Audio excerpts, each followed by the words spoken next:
तो भाई जेजेपी और बीजेपी में तकरार शुरू हो गई है, जिसकी वजह से भारतीय जनता पार्टी और जेजेपी यानी कि गठबंधन की जो सरकार है उसमें भाई कितने कितने जो इस तकरार की वजह से कई डाल की राजनीतिक चर्चाओं का बाजार गर्म हो गया।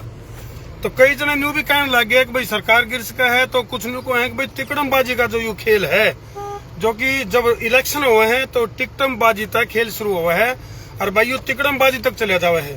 तो फिलहाल अगर मैं बात करूं तो जेजेपी और बीजेपी में उचाना विधानसभा की जो सीट है उसको लेकर जो झगड़ा शुरू हुआ था, यानी कि जो भारतीय जनता पार्टी के प्रभारी हैं विप्लव देव, उनका एक बयान आया था उचाना विधानसभा की सीट को लेकर। उनने एक बात कही थी, अब भाई आड़त है इलेक्शन लड़ेगी प्रेमलता यानी कि चौधरी बीरेंद्र सिंह की घराड़ी, यानी कि ब्रिजेंद्र सिंह जो सांसद है उनकी माता जी। इस सिलसिले में मुलाकातों का जो दौर है वो शुरू हो गया है। कई डाल की चीजें इसमें चल पड़ी हैं। और मुलाकात की अगर मैं बात करूं तो हरियाणा के 4 निर्दलीय विधायक जिनकी मुलाकात दिल्ली में विप्लव देव यानी कि भाजपा के जो प्रभारी हैं उनके गिल्ला मुलाकात हुआ है। उसके बाद यू जो चर्चाओं का बाजार है यू और ज्यादा गर्म होती है। इसका गिल्ला ब्रिजेंद्र सिंह जो कि सांसद हैं और चौधरी बीरेंद्र सिंह के लड़के हैं, उचाना की जो सीट है उसको लेकर उनकी मुलाकात मुख्यमंत्री का गिल्ला भी हुआ है। तो इन मुलाकातों का केस सिलसिला चल रहा है यू, और इसमें तारी अपनी के राय कमेंट सेक्शन में भी डाल दे रहे हो। ये तारती बताओगे भाई वह निर्दलीय विधायक कौन कौन है जिनकी मुलाकात विप्लव देव के साथ हुआ है। तो इसमें 4 विधायकों की अगर मैं बात करूं तो इसमें 4 निर्दलीय विधायक नीलोखेड़ी से धर्मपाल गोंदर है और पुंडरी से विधायक है रणधीर गोलन, और भाई इसके बाद बादशाहपुर से राकेश दौलताबाद और चरखी दादरी के विधायक सोमवीर सांगवान। इनकी मुलाकात विप्लव देव से हुआ है। और भाई पदों को लेकर के भी कई डाल की बातचीत चल रही है। पहले अभी तो हमने बेरा है जो सोमवीर सांगवान है उनको जो है पद दे रखा था भारतीय जनता पार्टी ने। उसके बाद जैसे ही किसान आंदोलन चला तो भाई उसमें उन्होंने त्याग पत्र दे दिया और किसान आंदोलन में किसानों के गिल्ला खड़े दिखे सोमवीर सांगवान। लेकिन उसके बाद दोबारा फिर जैसे स्थिति सामान्य हुए है तो दोबारा तो भाजपा में वापसी हो जाए।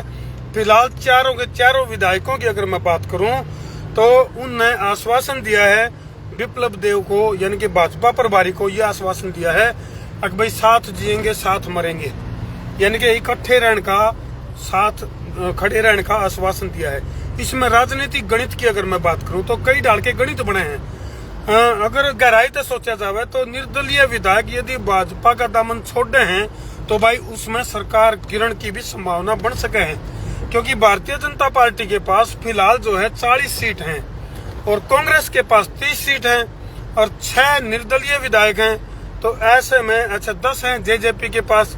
तो कुल मिलाकर जो यू 90 का आंकड़ा बना है, इसमें अगर दूसरा कहने तो सोचा जो कि हालांकि पॉसिबल नहीं है, हालांकि संभव नहीं है, लेकिन फिर भी न्यू कहा करें भाई राजनीति अनिश्चितताओं का खेल है और ये आंकड़े और कांकड़े किसके ऊपर बरस जाए कुछ कह नहीं सकते।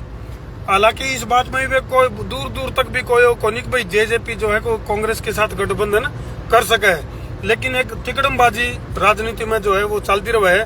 तो 30 कांग्रेस की और 10 जेजेपी की, ये होगी 40 सीट और बीजेपी के दौरे भी 40 हैं।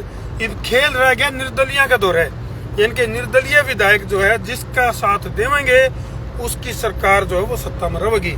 तो फिलहाल गठबंधन की सरकार थी जिसमें कि उचाना वाली सीट पर गठबंधन यानी कि जो सीट को लेकर जो तकरार चली उस सिलसिले में डॉक्टर अजय सिंह चौटाला जो जेजेपी सुप्रीमो हैं उनका भी बयान आया और उन्होंने एक बात कही कि भाई जब ये गठबंधन मजबूत है, एक मतलब देखा जाए तो बोले गठबंधन मजबूती में है, अब मजबूती में है गठबंधन मजबूरी में है, वो तो चलो तुम बताइयो भाई मर्यादित भाषा में कमेंट करके। लेकिन फिलहाल अगर मैं बात करूं तो डॉक्टर अजय सिंह चौटाला जो कि जेजेपी सुप्रीमो है, दुष्यंत चौटाला के पिताजी हैं, उनका बयान आया था और उन्होंने एक बात कही थी कि भाई जब तक उचाना यानी कि सीटों के बंटवारे को लेकर गठबंधन विचार करेगा और उसमें यह सीट जिसका पाड़ा में आवेगी तो उसने यह सीट मिलेगी और चुनाव जो है वो लड़ा जाएगा। लेकिन फिलहाल जो है प्रेमलता जो कि पहले इलेक्शन लड़ी थी भारतीय जनता पार्टी से और दुष्यंत चौटाला जो कि 40,000 प्लस वोटा तय विजय प्राप्त करी थी दुष्यंत चौटाला ने, इसके ऊपर भी अजय सिंह चौटाला ने एक बात कही थी, अगर 40,000 प्लस वोटा तय जिब आड़त प्रत्याशी जीत्या है तो उसकी आड़त टिकट क्यों कर सका है। इबे इस बात पे कोई भी फैसला या कोई जल्दबाजी करना गलत होगा।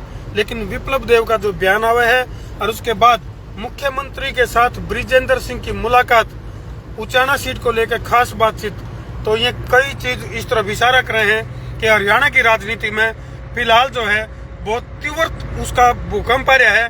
इसकी तीव्रता रिएक्टर पैमाने पे क्या है, कमेंट सेक्शन में जरूर लिख दियो।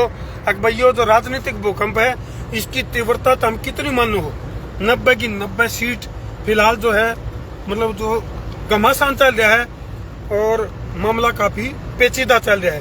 तारी अपनी क्या राय है कमेंट सेक्शन में जरूर लिख दियो।